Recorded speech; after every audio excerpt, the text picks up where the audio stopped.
Well, today we are talking about technology, the new amphetamines. And as you probably know, tech addiction is real. So, fortunately, I am joined by Stephen J. Manning. And if you don't know who he is, I suggest you Google him. So, Steve, what do you think about technology and tech addiction? I mean, there are loads of stats out here, which we can dig into in a little bit, but it's kind of brutal out there, right? Well, it's the way of life. And as with everything else, good, bad, indifferent, tragic, incredible. But we've come to a point in our lives where technology rules the roost rather than original thought. Good, bad, often indifferent, and sometimes just tragic. But we are either users or slaves to it. The scary part is the extent to which more and more of us become slaves to it. Now, some of that is by design and definition.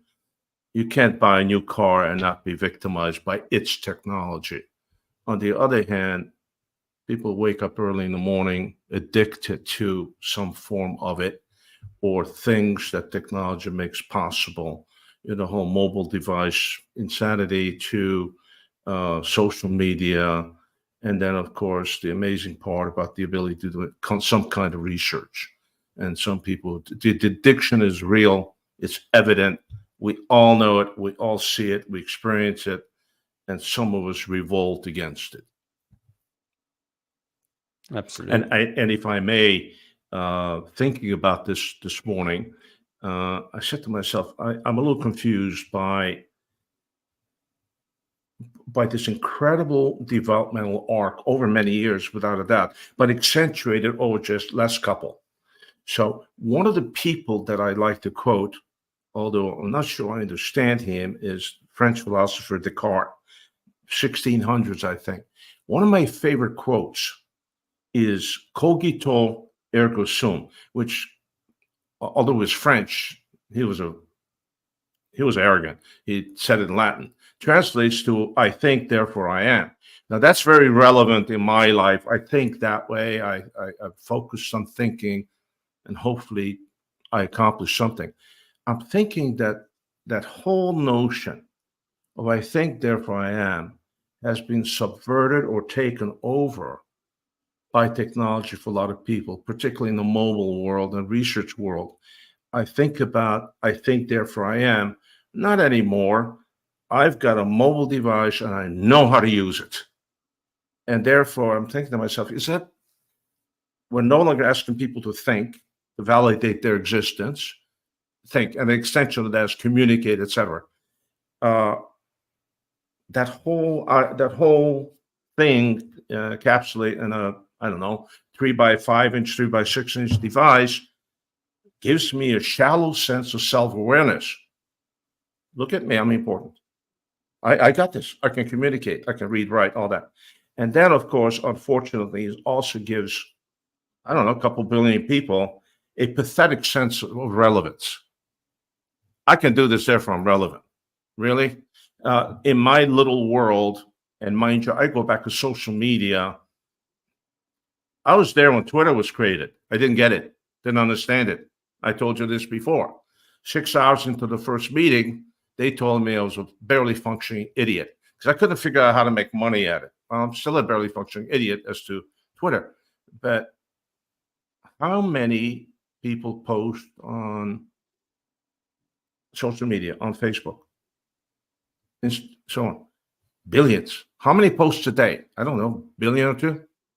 Crazy. How many of those are read by anyone other than the poster or immediate family? I venture to say 99%. But hey, I exist. I can see myself. And of course, I am tethered to this 24 hours a day. Therefore, I have reach. I have relevance. I am important.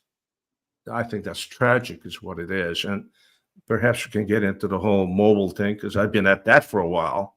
And I have some observations that I find incredibly troubling. Yeah, well, I think the whole thing is troubling when you see people at the gym and they, rather than, because I like to log my workouts, right? So I like to go and say I'm lifting some weights. I like to say, okay, so last week I was lifting like 80 kilos. This week I want to lift 90 kilos, right?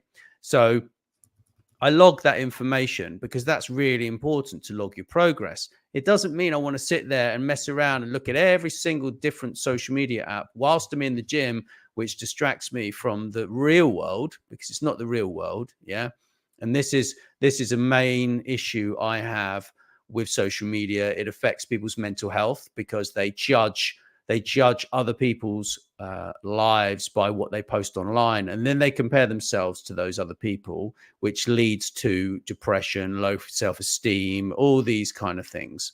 And this is a major issue. But we have people who are addicted to the internet. It's not just social media. And apparently 48% of internet users in 2022, this is in America, considered themselves as somewhat addicted to digital devices. So that's an interesting stat, right? Half the population practically. But obviously we need some more up-to-date figures on that because of COVID. I think these figures will have been skewed because we maximized the amount of time we spent online. It went up and then it leveled off. So now we're back down to what it probably was just before that. But I mean, we got 5-point-something billion people in the world who are on the internet. I wonder how many of those are truly actually addicted to the internet. I mean, look, I'm addicted to the internet. I know loads of people who are addicted to the internet. But I mean, my kind of attitude is, if you don't have any peace of mind and you can't put that device down for an hour, for 2 hours, for 3 hours without these little kind of receptors in your brain making you pick it up, then you got to understand that you've got a problem, in my opinion. I concur entirely. I would love to hopscotch a couple of little vignettes, if you will. I came to the internet world very, very early. I think we might have been the 9th or 10th people on the backbone when we discovered this incredible thing called the internet. Didn't get it. Didn't understand the other 9 because they were all kids. We were adults. But we spent $2,500 to join KIX, Internet Commercial Exchange.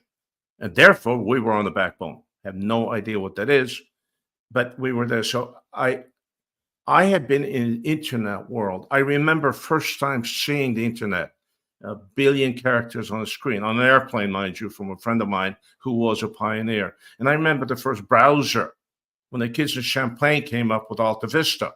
Whoa, I had one of those. But then I also had an email address, and I didn't know anybody else who had one. So I go back a little bit into the internet world. We have created countless websites, web properties. I have deployed hundreds of billions of digital messages across the internet in my career, billions and billions of dollars worth of stuff. Am I addicted to the internet? Hey, listen, I know the guy who has 35 patents, including the TCP/IP stack. Those of you techies understand what that is. He also has his own search engine, which is amazing. Am I addicted to the internet? No, I am an absolute thoughtful user, because I realized the first time I saw a comprehensive database / search capacity, which one of my guys brought me, hey, check this out. Sears and IBM are doing this. I spent 30 straight hours staring at a screen, checking everything. I said, forget it. It can't, my God, it was fascinating, but it can destroy. The addiction to the internet. First of all, as I said 2 days ago when we were talking about this, I don't know anybody over the age of 10 who hasn't Googled something. Now, but the addiction part is real. Vignettes. And I want to talk about mobile phones for a moment, if you allow me. 1, I know a quality physician. I make that distinction because I know some physicians that are certainly not quality.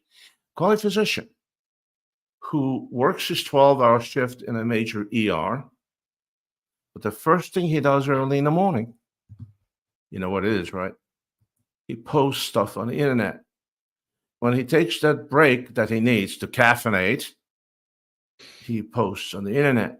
Then when he's done, he actually sits in the car in his parking lot, posting on Instagram, checking this, that, the other. I hope I don't run into him when I end up in an emergency room. I have a couple of quality people in my life who, well, let me describe it.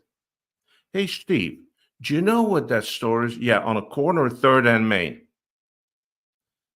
I get two people immediately looking it up. I say, I just told you the corner of 3rd and Main. Well, it's just making sure. Really, I'm an idiot. I've been there. I was there yesterday. It's 3rd and Main. No, so you have to use the internet to validate ordinary information. It's astounding. I know some people who, in the middle of dinner conversation, and I say, is there some calamity happening in the world at 10, 12 this evening that you must keep track of? Oh no! And then 5 minutes later, I get a dilly from Instagram, which I delete because my life doesn't revolve around other people's silliness and follies. Those are genuine addictions, and I go right back to what I said before. I'm validating my existence because I can do that. Mobile phones. I remember my first mobile phone. The device itself was the size of a brick, built into my car. And I had a 6-foot antenna sticking out of the trunk of this expensive car I was driving. Now, why did I have that? It's because I took over operations for the company I was in, and I was often bouncing from facility to facility. And that 10, 20 minutes on the California freeways was a good opportunity to make some calls. I had friends who would scoff at me. Oh, you're arrogant, showing off. No, I saved myself an hour a day. I had truckers on the California freeways trying to sideswipe me because that's just so arrogant. And this is something that I think you'll appreciate. I remember being on the phone, on a landline, talking to the nice lady at the phone company and trying to get myself a number. And she told me that, you're the number 10,003 that we're giving a number to. That's how long ago. And then she told me, what number would you like? I said, seriously? I said, can you give me a number that I'll remember? She says, I have one here that nobody wants. You want it? What? It has a bunch of sixes in it. What does that mean? In some cultures, sixes mean the devil. Bingo. I have the same phone number today with a bunch of sixes in it. Quick vignette. Out to dinner with my wife in a nice restaurant full of people. I said, I'm going to talk to Schooler tomorrow about this. I'm surreptitiously looking table to table. Every table has almost as many phones on the table as there are people. 20% of the people at these tables had the phone device in their hand and they were doing this. The tragic part is there are a bunch of tables with couples, nice couples. And they're there sitting at a table, each one doing this, not talking or looking at each other. I was about to walk over to about 10 of those tables and say, you need another mate. But I didn't because my wife wouldn't let me. Vignette number 2. So we go to the movies, something we all used to do before COVID, but now someone's doing it again. Standing in line to get the exorbitantly priced popcorn. Which, of course, it's amazing because you stand in line for 15 minutes and then the guy in front of you says, what do I want? You've been standing here for 20 minutes. The only person in that line of 12 was not talking on the mobile phone Saturday evening at 9 o'clock was me. So I said, my God, how unimportant are you? Nobody's calling you at 10 o'clock, at 9 o'clock at night on Saturday. You're not calling anyone. You must be really unimportant. Well, I am unimportant, but not that unimportant. Natural extension is, who exactly are you talking about and what? Oh, hi, I'm standing in line to buy popcorn for $7.45, $7.95 for a little tub at the movies. Are there really people out there who want to know that? Who must It's know that? it's shocking. It's It, absolutely it shocking. blows my mind. And I looked at my wife, and you know her. My wife, by universe, is much smarter than I am, much more thoughtful. And I said, honey, are we really that irrelevant? Now, there was a time not so long ago that my wife was one of the top 3 media brokers in the country. I'd say she was really relevant. Me, not so much. The best I can account for is a billion plus whatever company that I ran. But I was never that important. That I had to, who the heck do I have to talk? Sometimes I make fun. I pick up the phone 10:30 at night somewhere with people and say, excuse me, I have a call from the State Department. I must take this. I do that just in, oh, the president is calling. I'll be with you in a minute. Now that is an addiction. You know what? How about you gaze at the stars? You talk to the guy next to you. Talk to the woman over there. Beats calling some friend in Wichita Falls, Kansas, saying, hey, I'm about to buy popcorn. Really? I think that's just addictive. And I have a friend who, part of the doctoral thesis, I advanced the idea of what you and I are talking about. And she said, do you think that as a physiological matter, there are people who do this, and that releases endorphins in the brain? I said, Nat Schooler on technology, new amphetamines. There you go. Well, exactly. But that's what I was going to say. Actually, I looked up a bit of information on this. We've been doing a lot of research into many topics, actually, Stephen and I. And if you would like to dig into this topic in more detail, we will provide a 10-page document for you at the price of $9.95. So drop us a message if you would like us to send that over to you. We're also doing a number of other very important informational PDFs. So please drop us a message if you'd like anything else that we've talked about formed into that kind of research paper for you. And if you have any specifics that you'd like us to dig into, we can obviously adapt that for you.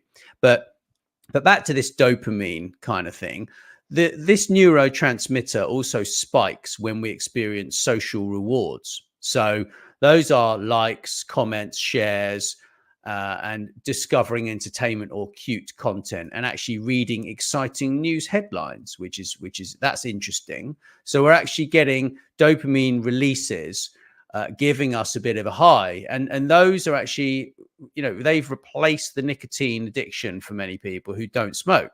Obviously, smokers have it worse because they're addicted to smoking and they're addicted to their mobile phones. And my attitude is, if you can't literally get immersed in something else for an hour or 2 hours and turn your phone off, you really do have a problem. And I say that from the bottom of my heart, right? Because I know what it's like to fight this addiction, and it is real.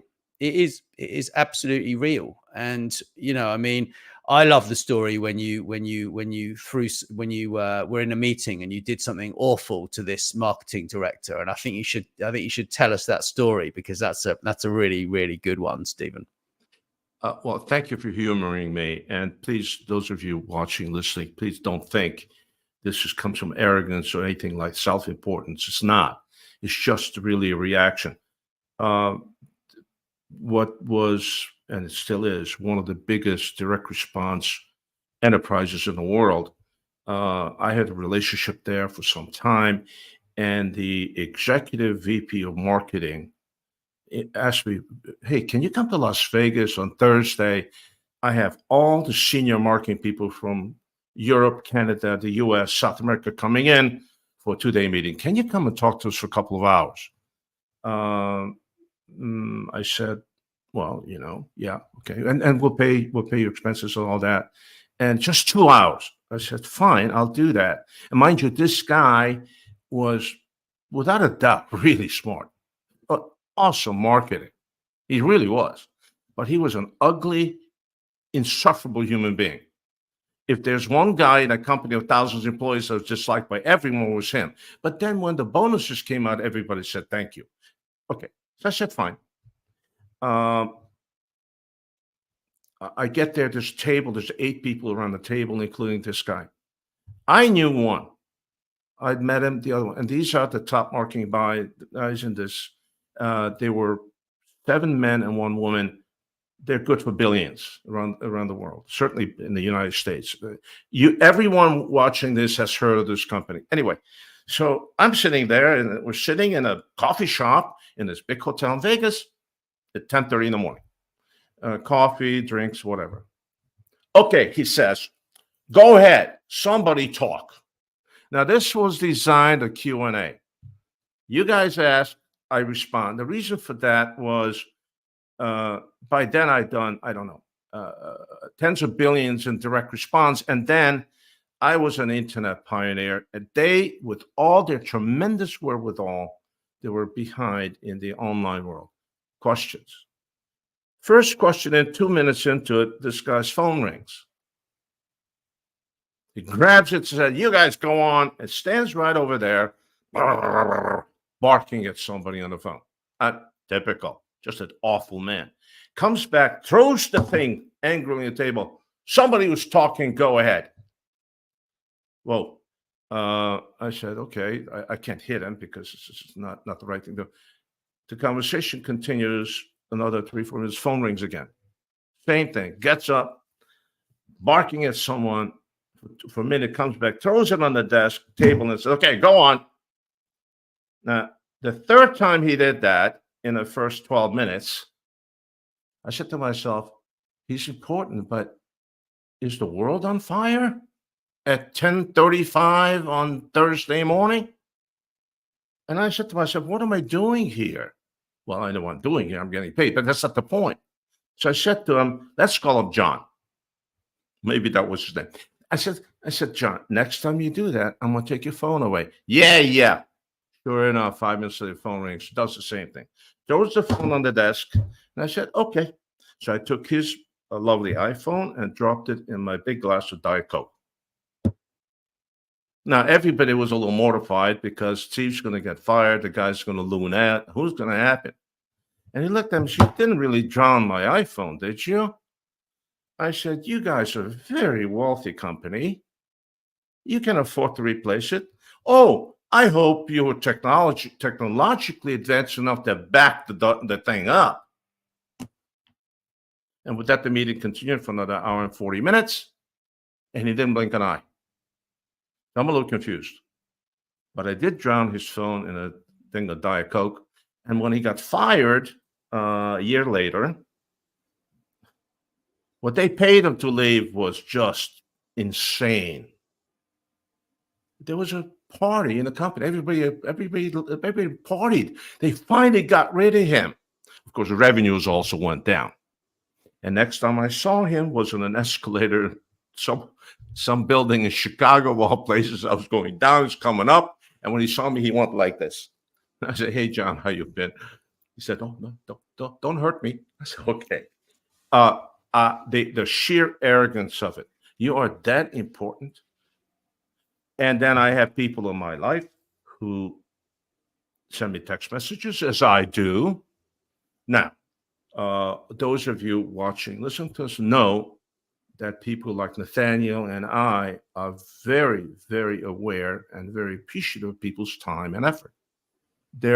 I respond to emails other people would never respond to. I even take calls occasionally from telemarketers, just a woman or a guy doing what? Trying to make a living. I've been there. I am there now. I sometimes respond and explain to them why they're calling the wrong guy. Anyway, but then I have people in my life who will send me a text message at 1 in the morning, 3 in the morning, and then send 3 more immediately with question marks. I'm not responding because they do 24 hours a day. I respond. I will respond to your emails. I'll respond to your texts, and I will be as prompt as humanly possible. No, I'm not going to risk killing myself on the California freeway doing this while driving. Not going to do that. Now, if it's my family, if it's people important to me like Nathaniel, I may just pull over and stop the car. Otherwise, you're going to wait the 42 minutes until I get off the darn freeway. That's the story that. Thank you for letting me tell. My pleasure. But no, my phone just went off. I'm sorry about that. I forgot that it wasn't on airplane mode, and I'm guilty of allowing a certain number of people access to me, right? So most of my communications are like muted. So very few people can actually message me at all, and I'll get a notification. So the really important people like yourself, Stephen, they can message me, right? But everybody else, I'll dip in and out of there. And if people message me too much, I'll mute them, because I just don't have the inclination to be continually attacked. I look at it like that, because the moment that notification goes off, you're distracted from everything that you were thinking, everything that you were doing at that particular time. So it takes you away from that particular thing that you were doing, which means that you have to refocus your mind back onto the task in hand, which takes time, and that actually costs you money. So each time someone is given access to you, and they can actually reach into your brain and change what you're doing, so you take notice of them, it's costing you money. And this is what people need to remember. And unless those things are super important, because obviously, there are exceptions, there are big exceptions, because if, for example, like Michael Tobin, OBE, he runs a number of businesses. Well, he's the CEO of a number of businesses, like, I don't know, maybe 10, 15, I don't know how many businesses, all around the world, different countries. And for him, his attitude is he leaves the phone on the table, face up, so he can see if a message comes in, and then he can deem it important or not important, because he thinks, in his opinion, is it's taking up valuable brain cycles for him, thinking what could be going wrong on my phone. So I have to look at it. So I have to see it. But you see, that's because he's designed his life in that way. Yeah, it's all about how you design your life. If you say to your friends, look, Stephen, you can email me. I might respond quickly, I might not. But if you really want me to read an email quickly, you need to send me a WhatsApp message and tell me to get my ass to the email so I can read the email. And this is, this is important. The old school way of calling someone is also important still, I believe. But most people shy away from that, because they're just not used to the phone ringing anymore. And even me, when the phone rings, I'm like, who the hell's calling me? Because it's just so unusual. But I do think we need to take our time to understand where we're at, to literally make a plan to, at least every day, do something whereby we're not looking at our phone for an hour, at least in one sitting, 1 hour, a full hour. We don't touch it, we don't look at it. And I think it's going to make a lot of difference to our lives and our peace of mind, because that's really what we're talking about here. We're talking about peace of mind and concentration, So it's a brutal thing. This I think it's what you just said a moment ago. I think is so critical. You need to understand, in my world, I need to understand what's important and what is not important. Also, and I don't mean this pejoratively, who is important and who is not in the moment. Nathaniel and I live and work 9 hours, 9-hour time difference most of the time, sometimes 8, but it's there. And I am really mindful of this man's valuable time. And he thank you. But I have to tell you that if this thing goes off at 3 a.m. on my nightstand, I look at it. Schooler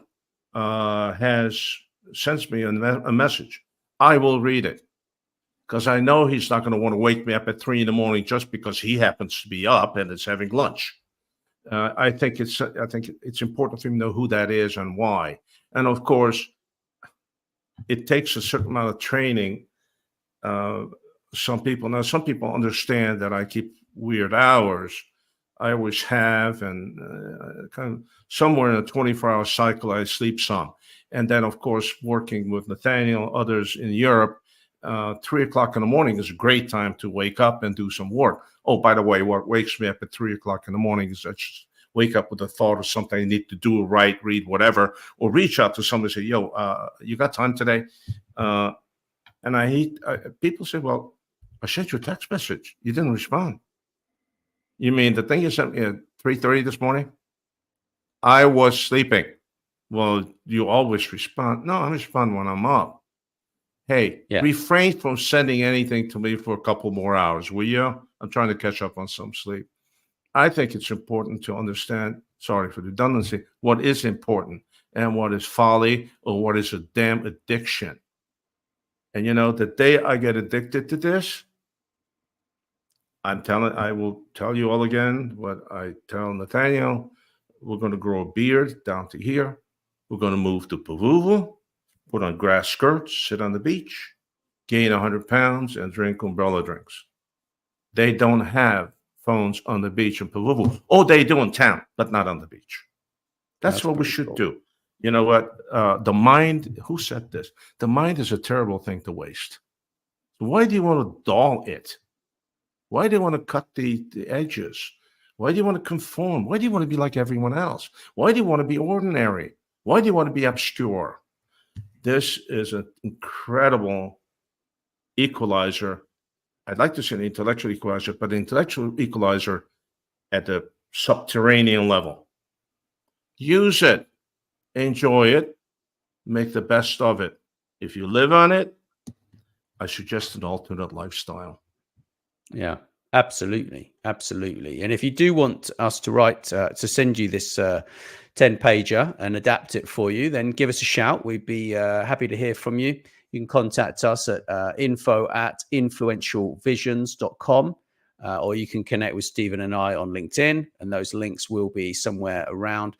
Much appreciated. Thanks for listening, and we look forward to hearing from you. Ciao. Thank you, Nathaniel.